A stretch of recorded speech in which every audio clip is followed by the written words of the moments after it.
Hi hello नमस्कार. मी प्रांजली तुमचं सर्वांचं स्वागत करते प्रांजल वाहिनीवर. आणि सगळ्या मुलींना मला हा प्रश्न विचारायचा आहे की आपण जेव्हा नवीन ठिकाणी मूव्ह करतो राईट, तेव्हा काय गोष्ट इम्पॉर्टंट असते. I mean of course surrounding safe असावं, सगळं चांगलं असावं, एम्युनिटीज अँड ऑल दॅट, आणि कम्युट चांगला असावं की आपल्या वर्क प्लेसला किंवा आपल्याला कुठे जायचं आहे तिकडे, ठीक आहे. दुसरी इम्पॉर्टंट गोष्ट अशी आहे ती म्हणजे पार्लरवाली दीदी. आय मीन जर तुम्ही रिलेट करत असाल तर कमेंट करा. आपल्याला शोध असतो त्या एका दीदीचा, पार्लरवाल्या दीदीचा, जी आपल्याला आपल्या आयब्रोजचे शेप बिघडवणार नाही, जी उगाचच आपल्या गळ्यात बाकी सगळ्या गोष्टी मारत बसणार नाही. म्हणजे लाईक तुझे केसच नाही छान आहे, तुझे आपण हे करूया ते नाही. व्यवस्थित आपल्याला समजून घेणारा, आपल्या स्किन केअर समजून घेणारा, आपला हेअर समजून घेणारा. मोस्टली आयब्रोजसाठीच मला पार्लर हवं असतं. मुंबईमध्ये पण मला ते शोधता शोधता खूप प्रॉब्लेम्स यायचे की मला एखाद्या पार्लरमध्ये जाऊन माझे चांगले आयब्रोज केलेले, म्हणून मी सरळ वीकेंडला रोह्याला जायची आणि माझे आयब्रोज करायचे.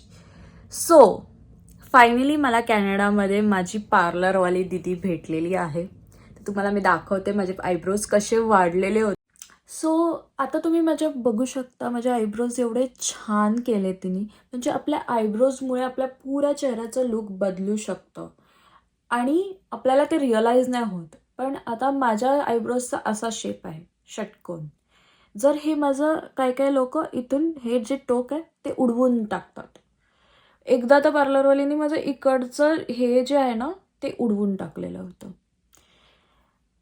स्कॅरी आहे. आणि दुसरी गोष्ट माझे आयब्रोज जॉईंट आहेत. तर मला ते मी किती पण वेळा सांगून माझे आयब्रोज ब्रॉड तेव्हा मला हे नको आहे, तरी पण काही ना काहीतरी वाटला होता. आणि हे इंडियामध्ये मी एक्सपिरियन्स केलेलं आहे. मग तर कॅनडाचं तुम्ही विचारूच नका. मी 2 वेळा सॅलॉनमध्ये चांगल्या जाऊन केलेले आहेत आयब्रोज आणि माझा एक्सपिरियन्स चांगला नव्हता. म्हणजे त्यांना थ्रेड पण पकडता येत नव्हतं, इतके प्रोफेशनल ते तिकडे होते. बाकी सगळं येत असेल त्यांना, पण आयब्रोज थ्रेडिंग माझा experience 0 stars for them. The thing is, आता जिच्याकडे मी जाते तिच्याबद्दल मी सांगेन की तिचं नाव आहे ईशा चोप्रा. वॉनमध्ये आहे ती. आणि ती एवढं सुंदर, म्हणजे पहिल्याच टाईमला मी गेलेली होती तेव्हाच तिने माझ्या शेपला काही धक्का नाही दिला, काही नाही. जसं माझं शेप आहे तसा माझा तिने शेप केला. तिने माझे नेल्स पण केले त्यावेळेस. तुम्ही माझ्या आधीच्या शॉर्टमध्ये वगैरे बघू शकता असं बटरफ्लाय. सो मी तिला काय नाही सांगितलं मला कोणता कलर पाहिजे काय. तिला जस्ट माझी पर्सनॅलिटी कळली आणि तिने मला ते असे क्यूटवाले नेल्स दिले. आणि आता सुद्धा मी नेल्स केलेले आहेत, तुम्ही बघू शकता. मला असं हवं होतं थोडं aesthetic Christmassy nails, like not too flashy, like असे कार्टून्स वगैरे नको होते त्याच्यावर, खूप कलर्स नको हवे होते. फक्त मी तिला सांगितलं रेड, मरून, शायनी, कॅटाय जे पण असेल. पण तिने इतके सुंदर नेल्स केले. मी खूप खुश आहे. म्हणजे असं मला असं पहिले विचार पडायचा की मुलींना एवढं नेल्स करायला का आवडतात. कधी कधी मला असं कंटाळा यायचा, मी खूप कंटाळा करायचे. आणि आत्ता जेव्हा मी नेल्स करून आले, मी अशी ग्लो करते.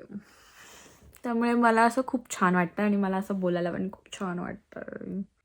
एनिवेज, सो असं आहे. पॉईंट हाच होता की मला माहिती आहे हे कष्ट, ती एक आपली छानवाली पार्लर दीदी शोधण्याचं. सो ती तुम्हाला मिळाली असेल तर तुम्ही लकी आहात. मी लकी झालेली आहे. सो मी आता दुसरीकडे कुठे जाणारच नाही. किती सुंदर दिसतात माझे डोळे आयब्रोजमुळे. सॉरी. एनिवेज, असं व्लॉग करायचा काय असं विचार नव्हता, पण करते आहे. जर तुम्हाला आवडला असेल तर लाईक करा, शेअर करा, सबस्क्राईब करा.